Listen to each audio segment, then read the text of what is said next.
తిరుమల లడ్డు కల్తీ అంటూ ప్రభుత్వం అసత్య ప్రచారం చేస్తుందని తిరుపతి వైసీపీ నేతలు ఆరోపించారు.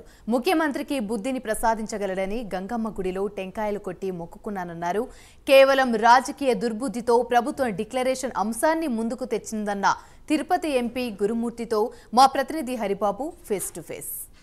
తిరుమల శ్రీవారి లడ్డు ప్రసాదంలో నెయ్యి కల్తీ జరిగిందని చెప్పి ప్రభుత్వం ఆరోపించిన నేపథ్యంలో తిరుమలకు వస్తున్నట్టు జగన్మోహన్ రెడ్డి ప్రకటించి ఆ తర్వాత ఆ పర్యటన రద్దు కావడం కూడా జరిగింది.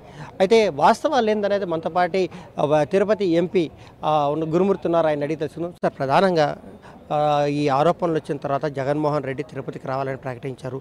చాలా నాటకీయ పరిణామాలు రసవత్తరంగా జరిగాయి. అంటే ఈ కారణాలు ఏమంటారు?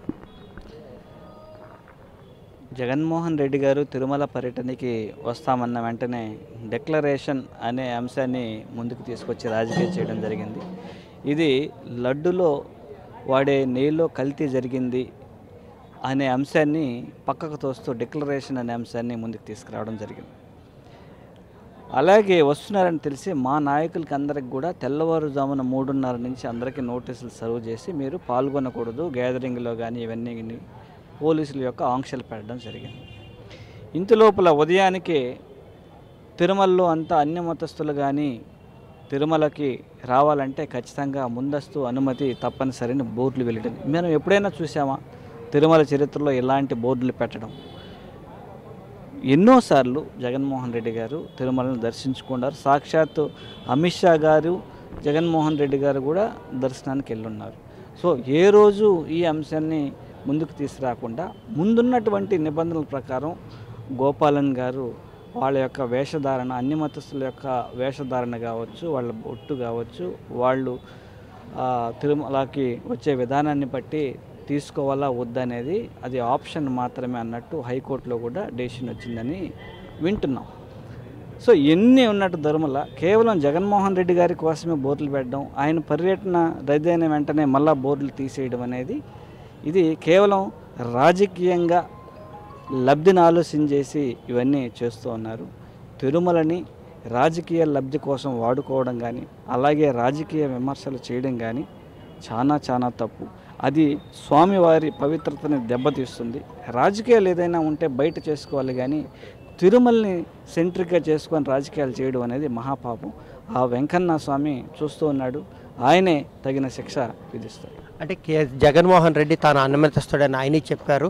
కాకపోతే ఆ డిక్లరేషన్ ఇవ్వాల్సి వస్తుందన్న ఒకే ఒక కారణంతో ఆయన రాజకీయంగా ఈ పర్యటన రద్దు చేసుకున్నారని చెప్పిన కూడా ఆరోపణలు వినిపిస్తున్నాయి.